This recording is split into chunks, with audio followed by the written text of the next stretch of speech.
Kranish. Marc Fisher, you've written a remarkable book with a lot of your colleagues about a remarkable figure. Thank you for being here.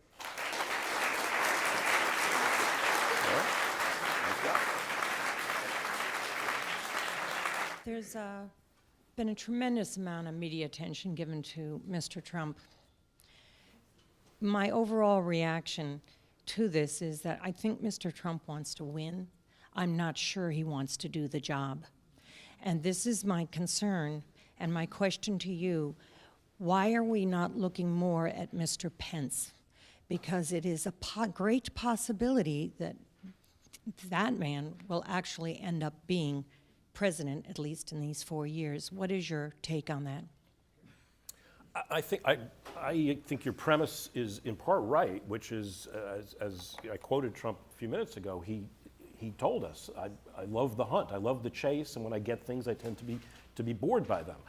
So, you know, there's every likelihood that he would be disengaged or bored, but that he would give up the office seems a stretch to me. There's nothing in his record that would make us think that he would be willing to let that happen to himself. He is so much about winning and spends so much of his energy avoiding anyone thinking that he could be a loser, that the idea of resigning or in some way leaving office just seems out of character. When he said one of the comments about, I love the chase and so forth, there's a quote in the book, which to me is one of them, which wasn't with us, but it was a historic quote, where he said when he was walking down the aisle with Marla Maples, he thought to himself, what am I doing here? It was all about winning her, and he didn't really want to stay married to her, and obviously he didn't. So people look at that anecdote and have asked us, would the same thing happen, on the inauguration parade route to the White House? So it's a good question. I don't know. I mean, the presidency is so very, very different from anything he's ever attempted. Running a company. I mean, you don't know the names of real estate developers in this country generally. So it's kind of remarkable, and it's a testament to his ability to sell himself that he is such a well-known figure by basically building buildings because he puts his name on buildings. And in fact, there's a very large building that's going to be a Trump Washington hotel just a few blocks from the White House. So as he says, I'll be in Washington on Pennsylvania Avenue one way or the other. But as far as Mike Pence, some vice presidents are a lot more powerful than others. So it certainly could be that Trump would delegate, if he's president, an awful lot of things to a Mike Pence or to people who are his cabinet officers. It's not his style. He doesn't delegate lots, but in his own family business, he certainly has delegated to his children, and his businesses will go to his children. So if he can use that same format, maybe that vice president would be extraordinarily powerful if he's elected. And before he picked Pence, he did make an offer to John Kasich, governor of Ohio, that if you come on, you could be sort of in charge of both domestic and foreign policy, which wouldn't leave a whole lot else. It's worth noting, by the way, that Marla Maples supports Donald Trump's being elected. I believe I've seen an interview with her saying that. So there you go. Yes, but both Marla Maples and Ivana Trump are still receiving payments from Trump, and details. Both of them wrote books that never details. What did Donald Trump tell you about how he got out of the draft? And he had to actively solicit a doctor to say his bone spurs. And does he consider those of us who went and served in that time period losers? Well, he says he wouldn't have wanted to serve in the Vietnam War, but if he had been drafted in a way that he tried to, not be drafted, but that he would have served. But he says just as well that he didn't have to serve in Vietnam. What's interesting is he went to a military academy essentially for junior and high school. So he had a lot of military training. And there's a quote at one point where he said that's actually, tougher than being in the military, which obviously is not the case to those who've served. But that's sort of the way he looked at it. He was in Wharton at the time. There were deferments. And I'm old enough to remember that this was quite controversial, that if you were well off, often if you were white and you went to college, you could avoid being drafted for a long time. If you then went to graduate school, you could avoid being drafted. So he didn't actively pursue, after military academy training, going into the military. He did say to another biographer that he had bone spurs, but today he seems to be fine. But the bottom line was when all of that was by the boards and he could have been drafted, the number was not such that he would have been drafted, and then they basically stopped. So the war was over. So that's the bottom line. He didn't act, unlike, I also co-authored a biography of John Kerry, and in Kerry's case, Kerry could have avoided military service. He definitely could have gone abroad or could have gone to other schools and so forth. He decided that he wanted to serve, and of course he was pilloried for the way he served.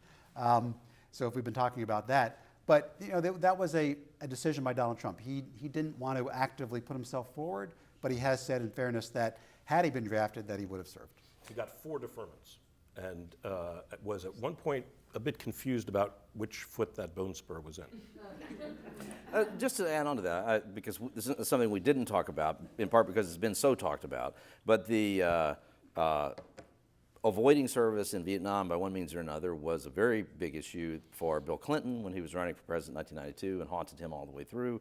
It was something of an issue for George W. Bush, though it was revealed relatively late in the campaign that the efforts that he'd gone to avoid going to Vietnam. Trump has, on top of that, the things that he said about Senator John McCain being a loser, in effect, for having been captured. It is so remarkable to me that this is a territory in which, again, almost any previous candidate in modern history would have been disqualified certainly by the comments about Senator McCain, would have been disqualified by the same cohort of voters that appear to be most ardently, many of them, the sort of POW MIA constituency.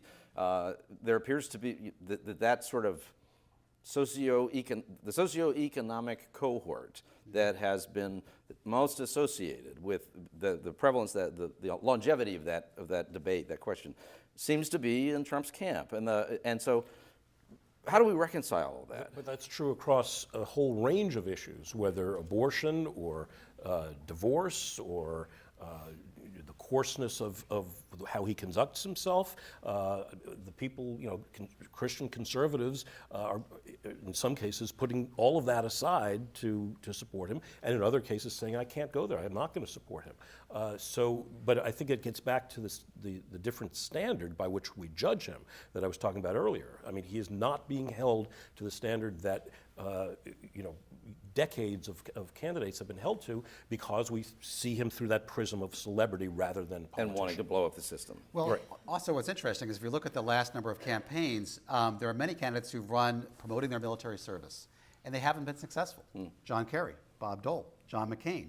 Each of those campaigns had a heavy component that I served in the military, I served my country, and yet they couldn't serve as president. Interesting. That's very interesting. Yes. Given that these two candidates both have a direct relationship to New York, I think since FDR and his cousin Teddy Roosevelt, which of these two candidates do you believe that Vladimir Putin would rather spar with? Would rather Which one spar Putin with. would rather spar with. Well, Putin's made his preferences in this race pretty clear, in both in his public comments about Trump and in the hacking that we've seen going on.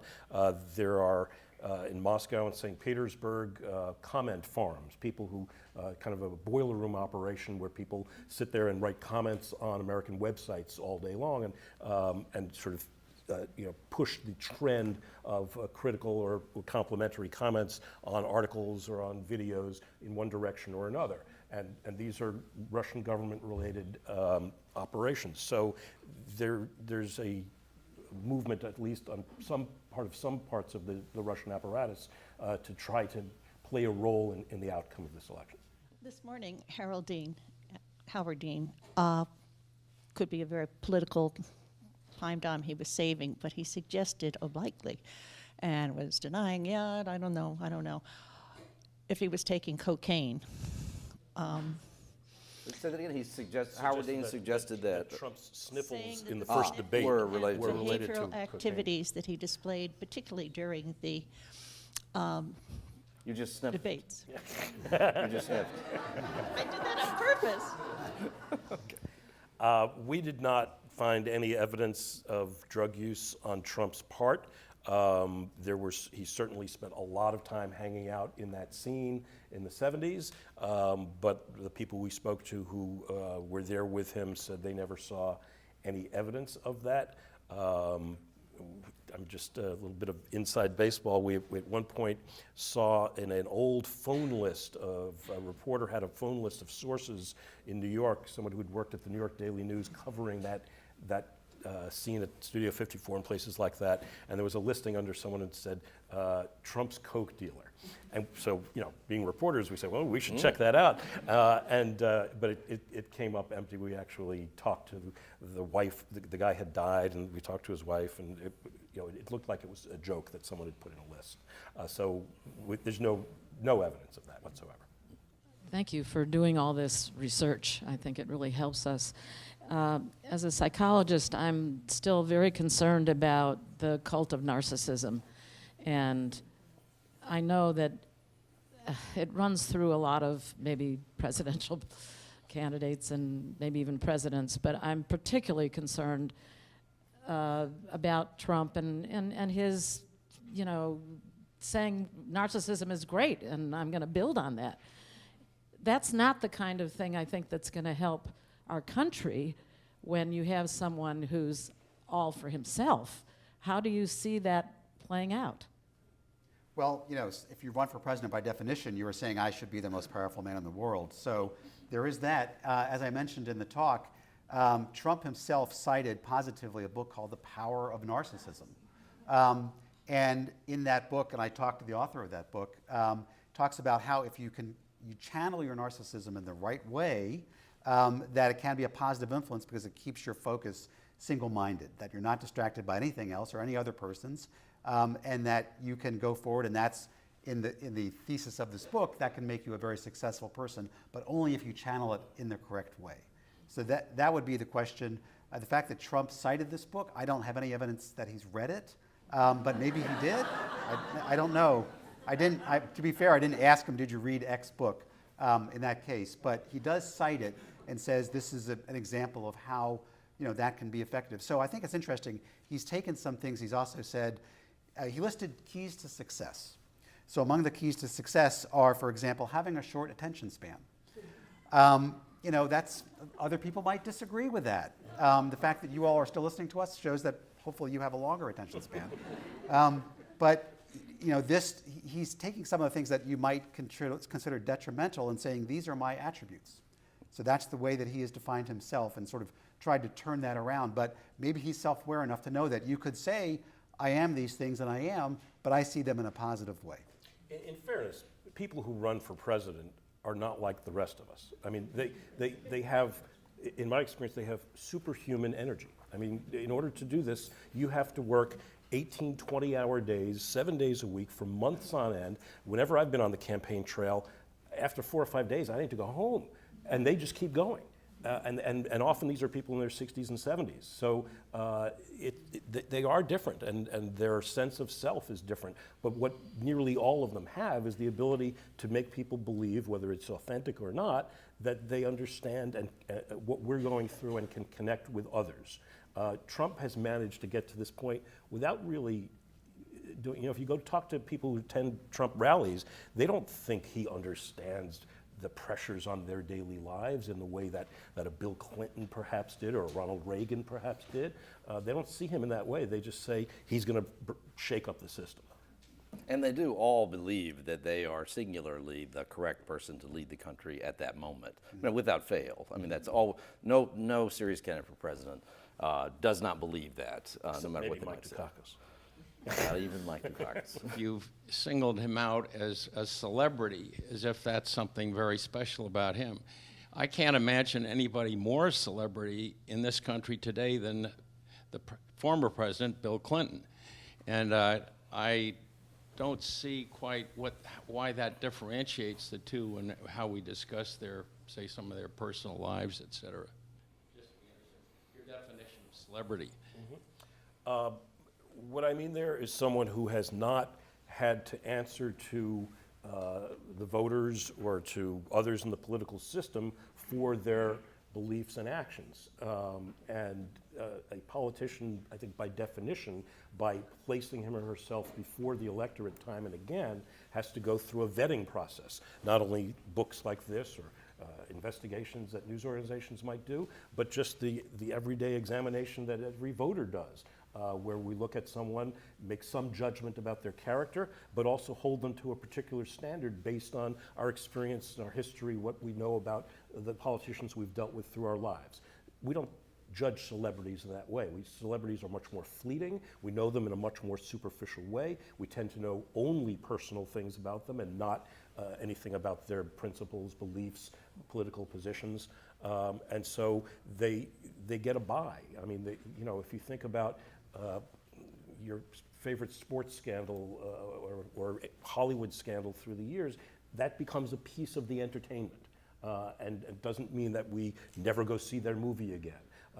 When things get really extreme, a Bill Cosby scandal, for example, okay, that changes our view of someone, but that's a really extreme case. For the most part, we tend to excuse bad behavior on the part of celebrities. Yeah, on the tax return issues, it was Hillary in the debate pointed out that in those years ago, in applying for the casino in New Jersey, he had to reveal his tax returns to the state of New Jersey.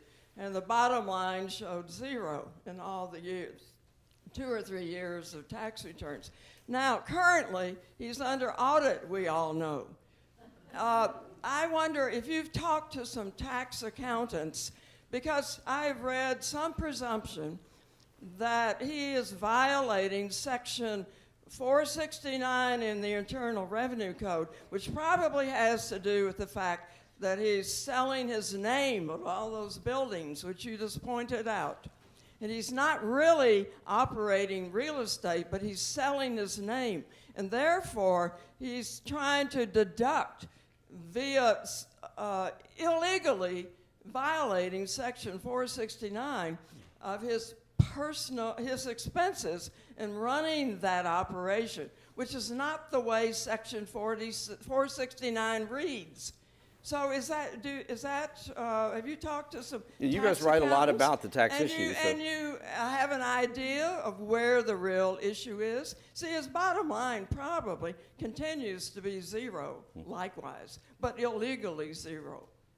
Well, there are a couple of years, like you mentioned, in the 1970s, where he did have to reveal his tax returns to the Casino Control Commission in New Jersey. And those tax returns show he did not pay income taxes in those years. He didn't have a lot of income in those years. There's other years in the 90s where he was billions of dollars in debt, so it's quite possible that those are years where he paid no income tax because he deducted his losses. And frankly, we just don't know if he has paid any taxes at all. In the debate, he left the idea that paying no taxes is a good thing, and of course Hillary Clinton said, well, how do you pay for roads and schools and everything else if no one pays taxes, if one of the wealthiest, self-described wealthiest people in the country doesn't pay taxes? So there's several things. We don't know the true nature of his wealth because we haven't seen the tax returns. We don't know if he's given anything to charity because, as our colleague David Farenthold has reported, there's been a lot of questions about whether he's made those contributions. And so there's a lot we don't know we'd want to see. He's talked about his financial disclosure, but that's the way he puts it together, and it's not an independent look. So I don't know the details of Section 469, haven't read it lately, but, but we have a colleague, Drew Harwell, who is an expert on taxes. He's not here with us, but he could probably answer that question directly, and I'll ask him about that particular section. But the overall point of we don't know some of these answers because we don't see his tax returns is valid. We just don't know. Sounds like he's not going to release his taxes at all. He says because of an audit, but really you could anyway. Other candidates have done that. So I would certainly be anxious to see what they show. There's certainly no legal bar to his releasing the taxes, whether there's an audit or not. And so it's a political choice that he's made. And we don't know what's in there. What we are able to say in the book is that it's pretty clear that his net worth is considerably lower than what he says. And a judge came to that conclusion actually in a libel suit that Trump filed against a previous biographer. It was just $5 billion, so we're not worried about that. But he did say in that case, he was asked, Trump was deposed, and he was asked, how do you come up with these numbers that you give out for your net worth? And if you've noticed through the campaign, they're all over the board. I mean, he says 8 billion, 10 billion, 12 billion. And he explained it. And he said, look, I take what anyone would accept to be the taxable value of the properties that I have, and then I add to that, and this is a quote, what I feel like on a given day. And there's some legitimacy to that because, after all, his business is based on the value of his name. People decide to go to a Trump golf course because it's a Trump golf course. So there is a legitimate value to that, but what number you attach to it is really a judgment call. And as he says, on a given day, he may think it's 10 times what the taxable value is, or 100 times, or 1,000 times. I will say it is almost impossible to imagine that that the nominee of a major party could be in the midst of an IRS investigation that is looking into potentially criminal violations of the tax code. It is almost impossible to imagine that would not have come to be known at this stage, or that candidate would still be running. If a candidate was actually in jeopardy of indictment of some sort on tax issues, it's almost impossible to imagine that even Donald Trump would continue to be a candidate for president. Our colleagues Justin Moyer and Lisa Ryan did a fascinating piece last week on why his tax returns haven't been leaked. Because they went out and figured out that there are 30,000 people working for the government who have access to that piece of information in the computer system. And you would think one of those 30,000 people, and they described the risk that those people run, the surveillance that they're under, and the code of ethics that they have. You don't see people's tax returns being willy-nilly leaked by people, and that's a credit to the people who work there. Thank you guys both very much. It's really been fascinating.